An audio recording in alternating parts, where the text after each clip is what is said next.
Are you one of those college students that just went back to school and you're stuck in the dorm room because of you know what, but all you have is an electric skillet and you don't know what to make in it? Well, today I'm going to try to make Belizean Poda Bun in the electric skillet.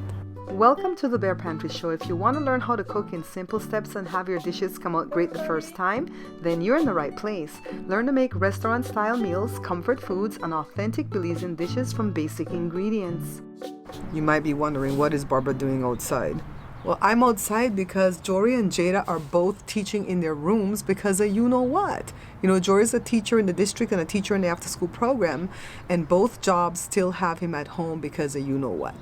By the way, guys, thank you so much for subscribing to the channel and liking and commenting. And if you haven't done so already, please go ahead and do that right now. I'm just going to be doing half the recipe from my cookbook because I don't need a whole lot of these things lying around and I don't know if they're going to come out good or not. So let's go in the kitchen. This is one of these $18 skillets from Walmart. I'm going to grease it.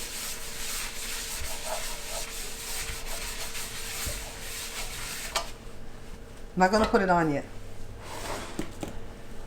Flour, baking powder, regular sugar, a little bit of cinnamon. Ooh, that's too much. I have the milk and the extract and the butter, but let me get an egg. Let me crack the one egg. For the full recipe, it calls for 2 eggs, so for the half recipe, it's going to be 1, okay? Let me grab a fork so I can beat it up. You know, Belizean people talk very matter of fact. We say beat it up. Other people say what? Whisk it, right? Let me mix my dry ingredients. And then to this, I'm going to go ahead and add the butter. You can actually add the egg first if you want, but, you know, grab the butter. And Poda Buns don't have to use eggs, but I have 2 versions in my cookbook, Beans and Rice Volume 2. And I'm doing this version, the one that uses the egg, okay? Let me go ahead and add the egg. And then a little bit of vanilla extract. I did buy some real vanilla from Smart and Final. That little bottle is like $5. So I'm just going to go ahead and get it mixed in well before I add the milk. And Poda Buns are supposed to be made with evaporated milk. That's the way I have it in my book, but I'm actually using lactose-free milk today. Even though I don't plan to eat any of this, but I think Jory will probably eat it. So I just want to get it worked in to where it's not too sticky. So that's why I'm holding back on some of the milk, because adding in that egg is changing the wetness for the dough. And this recipe can be found in my book, Beans and Rice Volume 2. And here's my other book, The Pantry Laid Bare. Thank you guys so much for picking up the books, all right? You guys rock. So back to the dough, guys. It's sticky enough, and the skillet is hot, so I'm going to go ahead and just squish it into the skillet. Yeah, it's warm enough. Let's put it in here and just squish it. Kind of flat. I don't want to say as flat as I can go, but kind of flat, because I want it to be able to cook through and through, okay? Now, let me go ahead and put the lid on, give it about 20 minutes, then I'll come back and check on it. 20 minutes later, it's poofed up.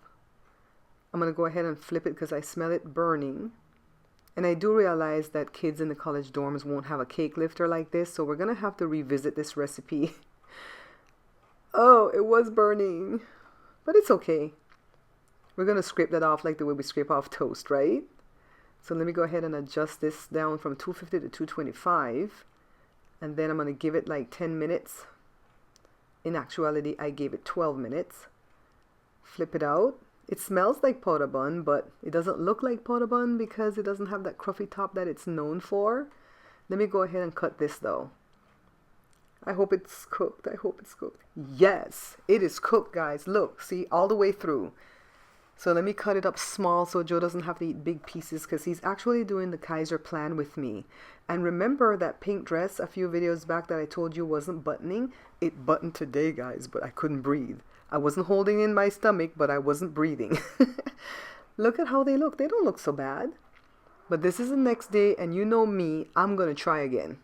So this time I'm quartering the recipe. And check below in the description, okay, because I'm going to put the half recipe and the quarter recipe for you guys. Putting all the dry ingredients again.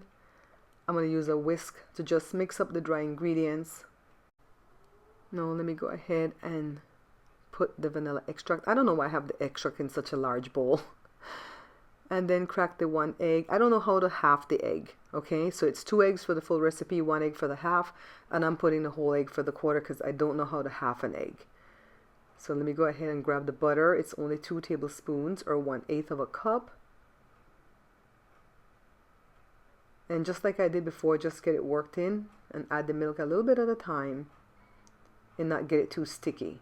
This time around, I'm going to roll them the way we roll the powder buns, okay? Flatten them quite a bit and then put them in my pan.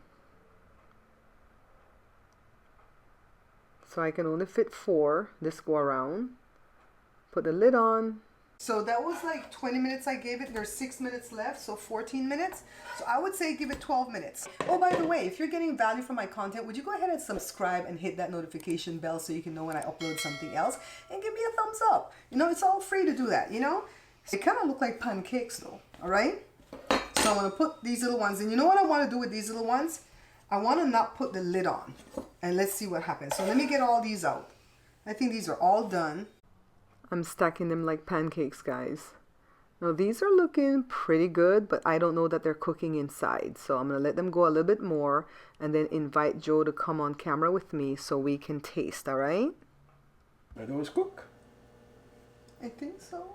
Joe, what I want you to do is taste a piece of this and a piece of that and see. I mean, it's going to taste like Poda Bun, but tell me how you think about the texture. The flavor is going to be Poda Bun flavored. That's the one from yesterday that we just did one big flat thing, okay? It's cooked. Taste one of those ones. Joe says it's cooked. You know, I'm going to give you guys some trivia. Not bad. Which one's better, the texture-wise? This one. The one that I rolled off and flattened? Okay. Now, I'm going to give you some trivia. What's the one thing that I cook that Joe can't stand? And he likes the food. He just doesn't like the way I cook it. Do you know what that is? Mm-hmm. What is it? Fried chicken. Yes, he knows.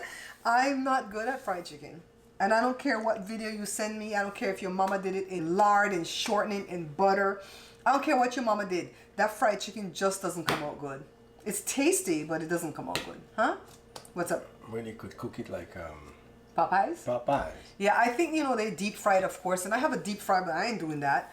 And people say, oh, cover, you know, the thing when it's cooking with the lid because of that just makes the water go back in there and start to pop and fry. I think we get a good fried chicken, but at least I think you need to deep fry it. Yeah, and I don't want to deep fry because that's a lot of oil. Mm-hmm. You know, so that's the one thing that my baby doesn't like for me to cook. And I'm not even offended. I just don't cook it for him. When I cook it for me and my kids because we eat it up. It's not raw or nothing. It's just not as... What's the thing? The crunch? Not crunchy. Uh-huh. Yeah, it's not crunchy. It's okay, baby. You have stuff you cook when I like Nita. Like when you cook white rice and put coconut oil in there. Ugh. That's the best thing. I ain't eating that. So I'm just going to let this continue to cook like a tortilla. I cut it open because I don't want it to go to waste. It looks like a little bread or something like that. And I'm going to go take my thumbnail. You guys, thank you so much for watching the video. If you like what I produce, go ahead and subscribe. Hit that like button. All that stuff is free, you know. It's free to subscribe. It's free to hit the like button. It's free for you to share it. And it's free for you to comment. Mm-hmm. All right? I'm not even being mean this year. I'm being such a good person this year. I'm not. All right, guys. This ends this one. Joe tasted already for me. And I will see you guys on the next video. Bye-bye, people. Remember, guys, we are not buying this book.